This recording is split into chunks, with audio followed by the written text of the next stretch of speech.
I walked in with lunch in my hands and saw Andrew buttoning his shirt while Marissa stood too close, hair messy, cheeks flushed. The room reeked of guilt. He froze. She stepped away. My world tilted. The brown paper bag slipped from my fingers. Sandwiches hit the floor. Neither of them moved to help.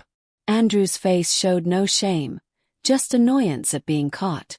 Marissa finally looked at me, her eyes wide with something between fear and triumph. I stood there in the doorway of his office, the place I'd visited dozens of times before, bringing him food he never asked for but always ate. The air felt thick. My chest tightened. I wanted to scream, to throw something, to demand answers. But my voice disappeared. My feet stayed planted on the expensive carpet his company had just installed. The same carpet I'd helped him pick out 3 months ago when he said we were building our future together. That future was crumbling right in front of me, and all I could do was stand there and watch it happen. Andrew didn't even apologize. He muttered something about how I should have knocked, as if I'd intruded on their moment. My hands shook. Marissa couldn't meet my eyes anymore. The humiliation burned like acid in my throat. I'd been with this man for 4 years. 4 years of Sunday mornings and late-night conversations. 4 years of believing I mattered to him. And now he was acting like I was the problem for walking into his office unannounced. His office. The place where I'd met him for lunch every Tuesday for the past 2 years. The place where he'd never once asked me to knock before. But today was different. Today I'd interrupted something I was never supposed to see. Marissa shifted her weight from one foot to the other, smoothing down her skirt with trembling fingers. She was younger than me, prettier in that effortless way some women are. 23, maybe 24. Fresh out of college with her whole life ahead of her. And apparently my boyfriend was part of that life now. I wanted to hate her, but the real anger belonged somewhere else. He sighed, annoyed. The sound cut through the silence like a blade. This isn't working anymore, Maddie. No regret. No hesitation. He chose her openly like I was disposable.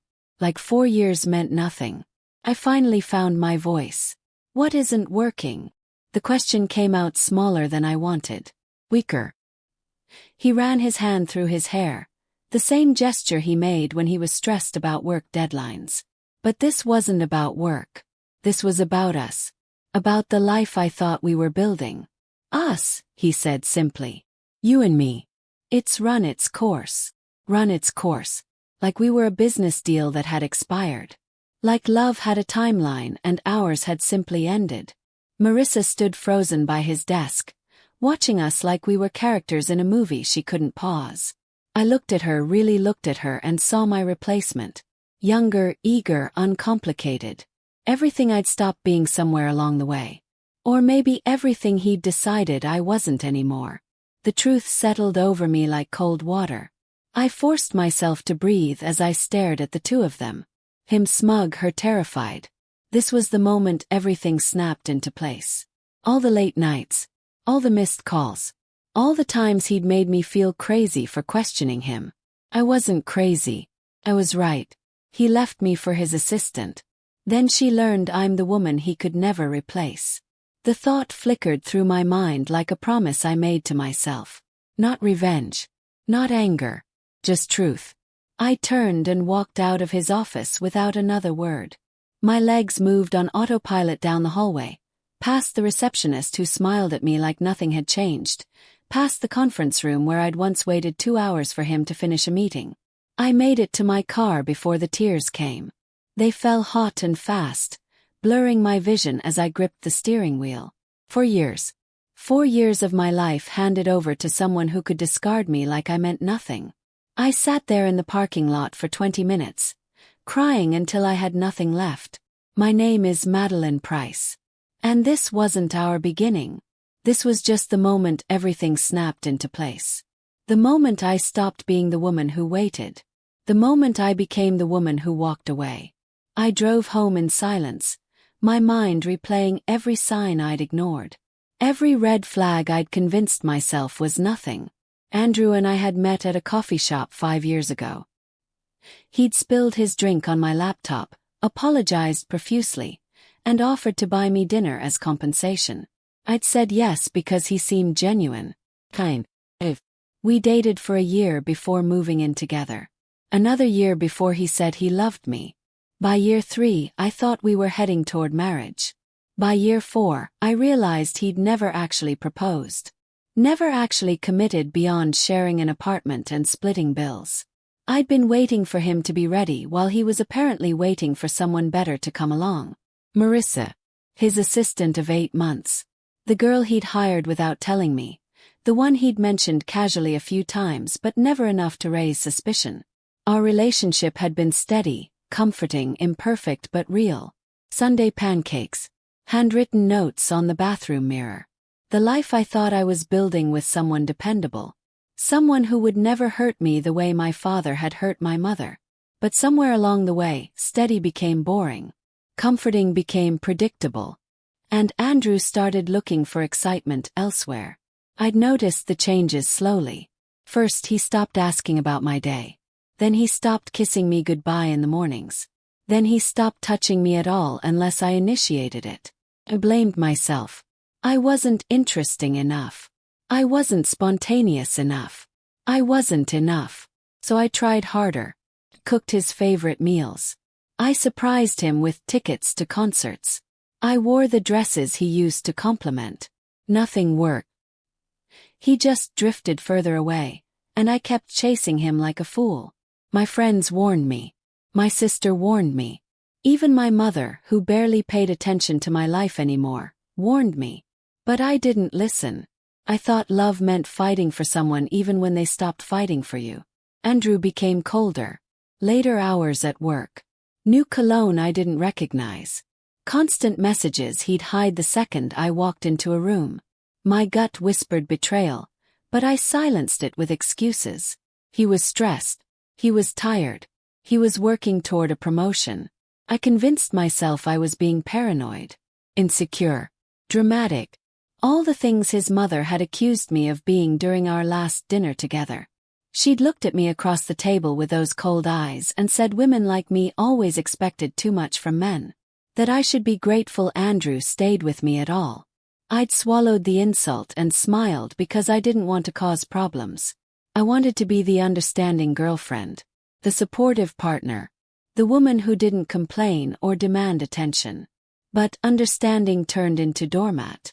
Supportive turned into invisible. I became background noise in my own relationship while he built something new with someone else. The cologne should have been the first real sign. Andrew never cared about how he smelled before. He wore the same drugstore body spray for years. Then suddenly he was coming home smelling expensive and unfamiliar. I met Marissa during a visit to his office 3 months before everything fell apart. She was polite but overly polished, too eager to impress him. He ignored me the entire time I was there, focused only on her, laughing at her jokes, asking her opinions on things he never asked mine. She brought him coffee without being asked. She knew exactly how he liked it. 2 sugars, no cream. The same way I'd been making it for him for 4 years. But when she handed him the cup, he smiled at her like she'd done something extraordinary. I stood there next to his desk feeling like a stranger. Like I didn't belong in his space anymore. When I tried to join their conversation, he cut me off mid-sentence to answer her question. Question about spreadsheets. About work. About something that mattered more than I did apparently. I left his office that day with a hollow feeling in my chest. That night I asked him about her. He rolled his eyes and told me I was being ridiculous. That Marissa was just an assistant. That I was seeing things that weren't there. So I dropped it. I always dropped it. At dinner with his mother 2 weeks later, she waved off my concerns. Men get busy, dear. Stop being dramatic. Public belittling. More humiliation. No one listened. No one cared. I was the problem for noticing. The problem for feeling. The problem for existing. His mother had never liked me. She thought Andrew could do better. Marry someone with a more impressive job. Someone from a better family. Someone who wasn't me. She didn't know my family was actually wealthier than hers. That I came from old money I never talked about because I wanted people to like me for who I was, not what I had. My last name, Price, carried weight in certain circles. But I'd kept that part of my life separate from Andrew. I worked as a freelance graphic designer, made decent money, and never mentioned the trust fund or the real estate empire my father had built. I wanted a normal relationship. I wanted someone to love me without knowing about the money. But maybe that was my mistake. Maybe Andrew would have treated me better if he'd known I was worth something. The night he didn't come home, I waited. He texted at midnight saying he was staying late at the office. Told me not to wait up. I waited anyway, candle burning on the table, dinner cold, heart sinking with every passing hour that he didn't walk through the door. I called him twice. Both times it went to voicemail. I texted him 3 times.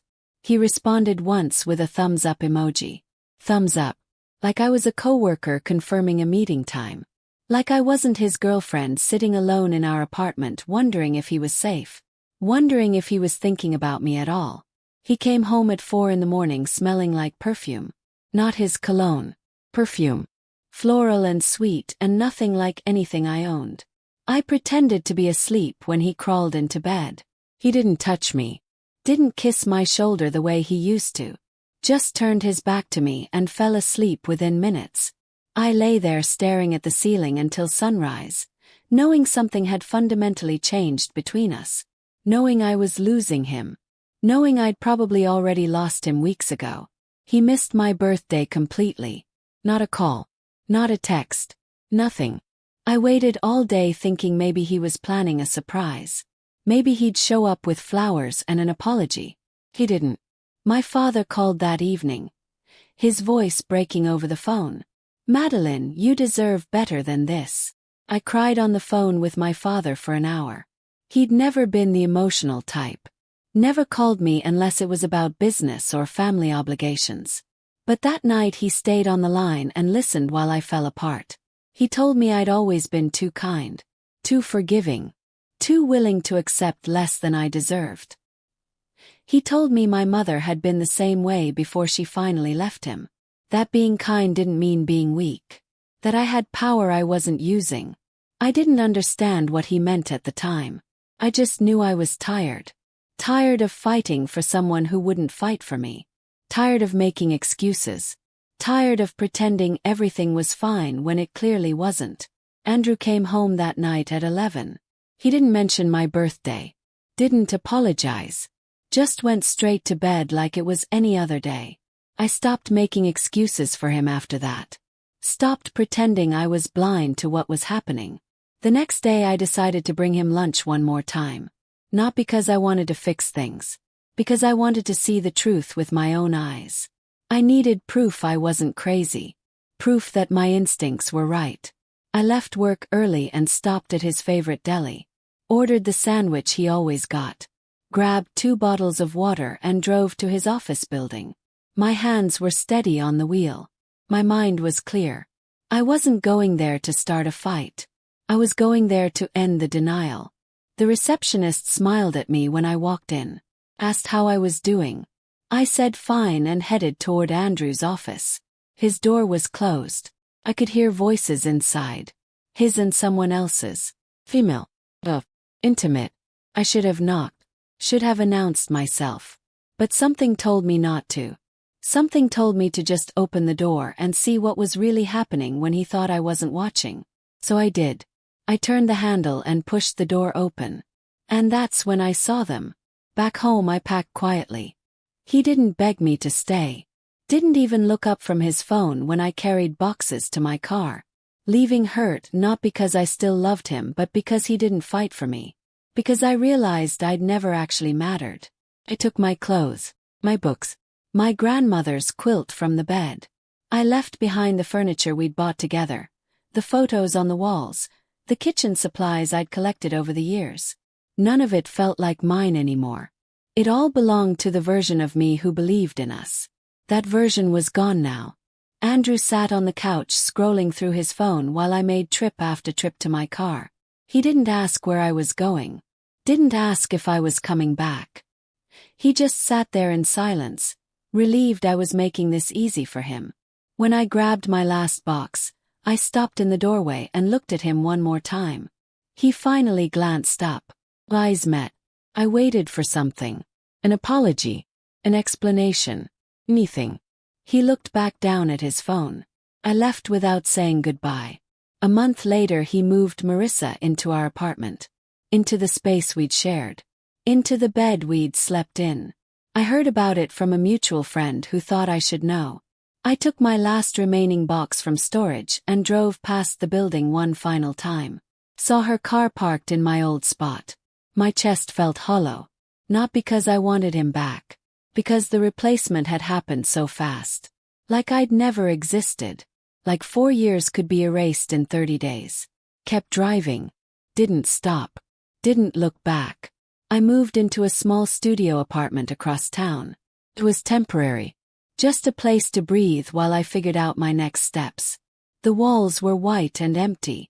The furniture was minimal. But it was mine. No shared memories. No ghost of a relationship haunting every corner. I could finally think clearly. Finally see what I'd been too close to see before. Andrew had never really loved me. He'd loved the idea of me. The convenience of me. The safety of me. But when someone more exciting came along, he didn't hesitate. And that said everything I needed to know. I wrote him a heartfelt goodbye letter. Poured everything I'd never said into 3 pages of careful handwriting. Then I tore it up. He didn't deserve my pain written beautifully. He didn't deserve anything from me anymore. Not my words. Not my energy. Not my thoughts. I threw the pieces into the trash and felt lighter. The letter had been for me anyway. A way to process everything that had happened. A way to let go of the anger I'd been carrying. Once it was gone, I realized I didn't need closure from him. I didn't need an apology or an explanation. I just needed to move forward.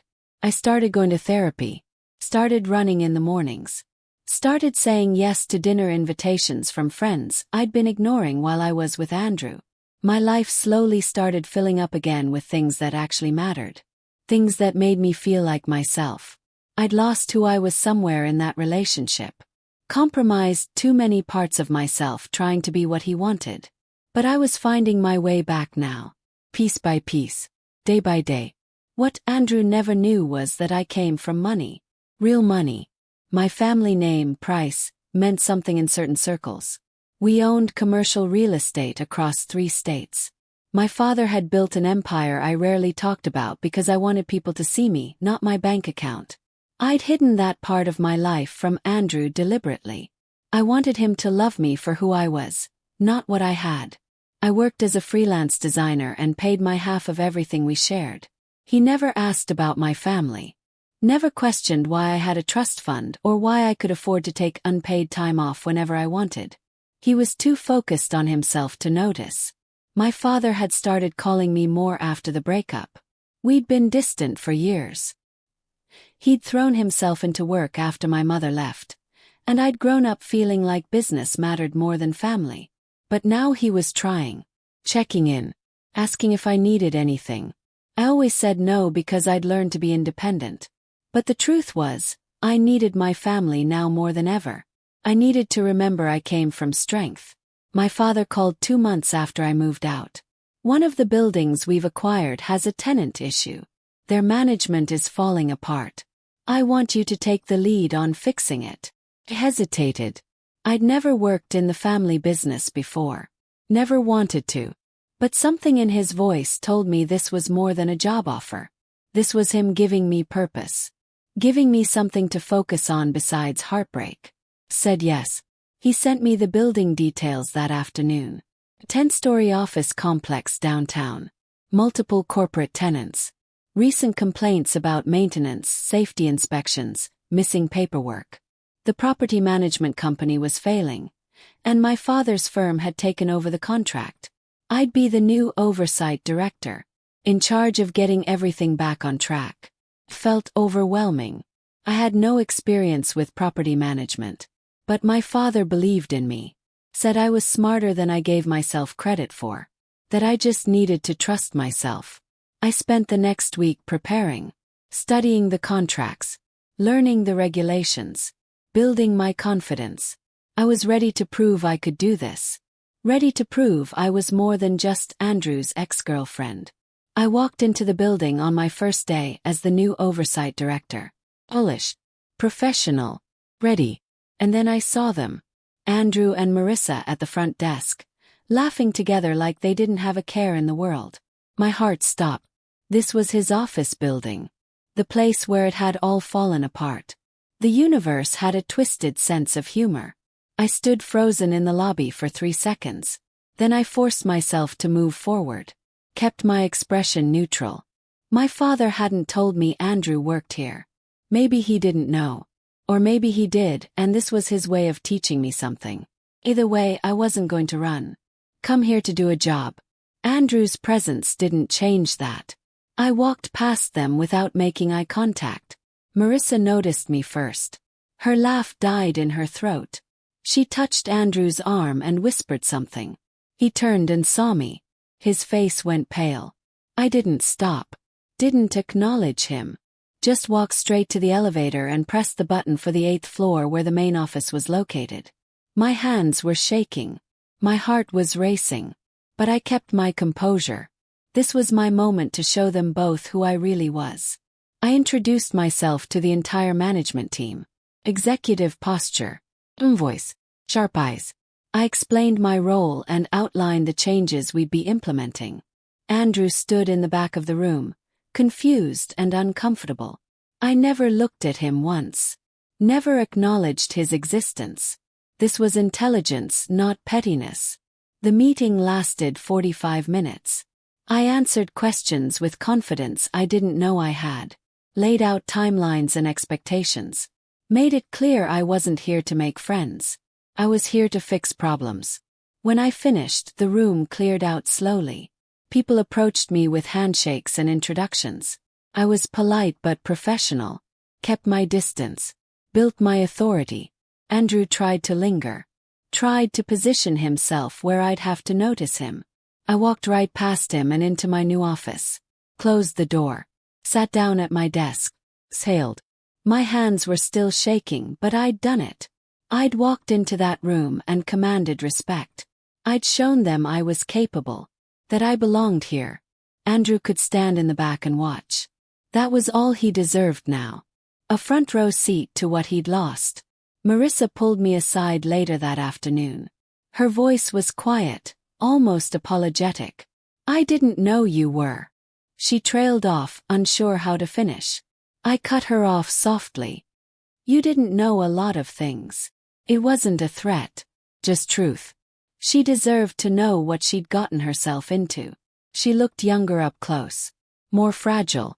Like someone who'd made a stupid mistake and was only now realizing the consequences. I almost felt sorry for her. Almost.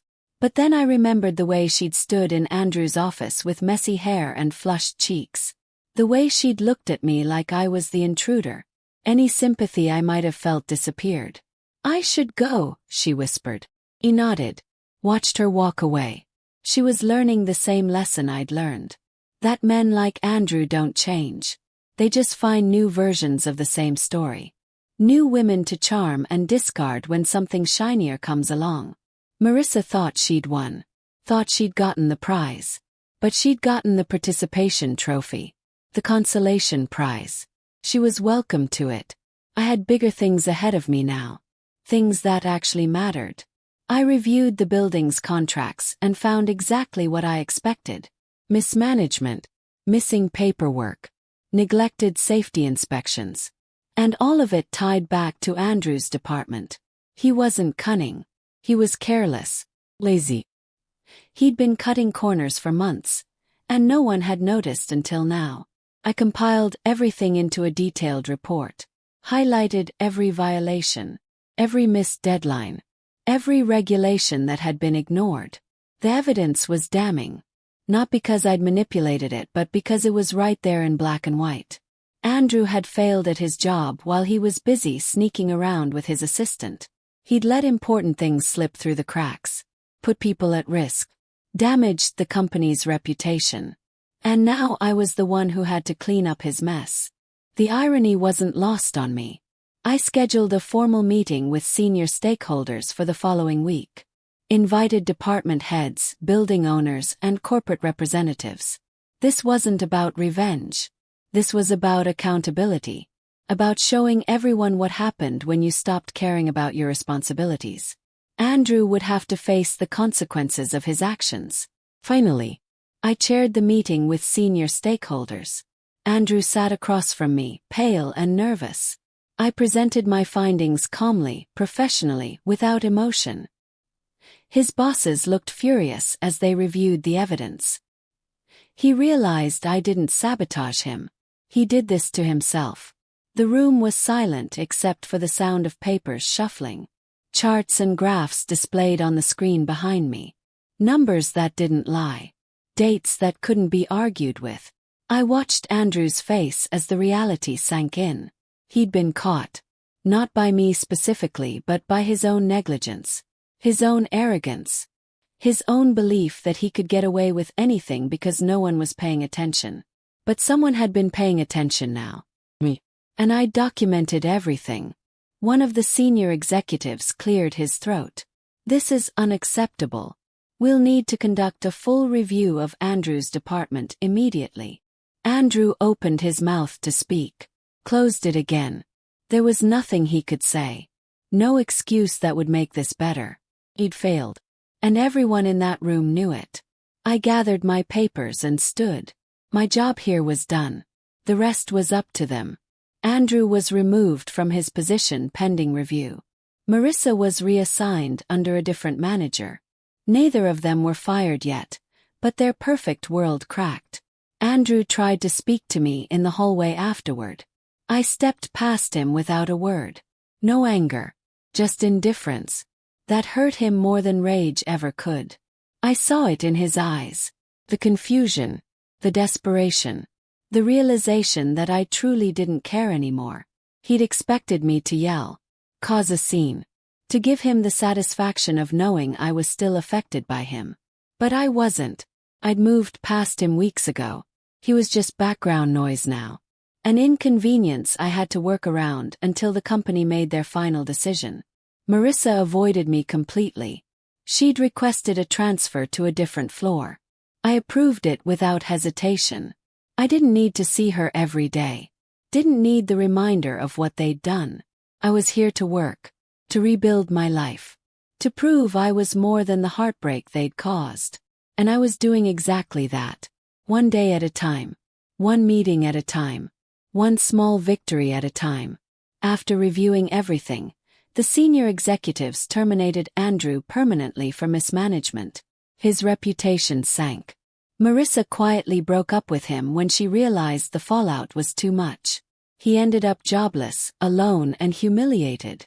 I watched from a distance, not celebrating, just breathing. Justice didn't need fireworks. I heard about his termination through official channels. Read the email notification. Felt nothing. No satisfaction. No vindication. Just relief that it was over. That I could move forward without the weight of his presence in my workplace. Andrew tried to contact me one more time. Left a voicemail that I deleted without listening to. Sent an email that I archived unread. I didn't owe him closure.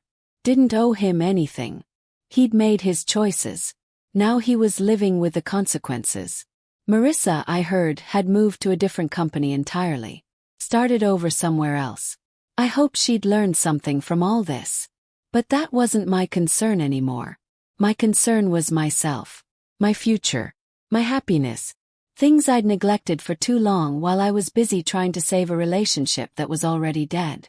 Months later, I stabilized the building, earned a major promotion, and became the youngest regional director in the company's history.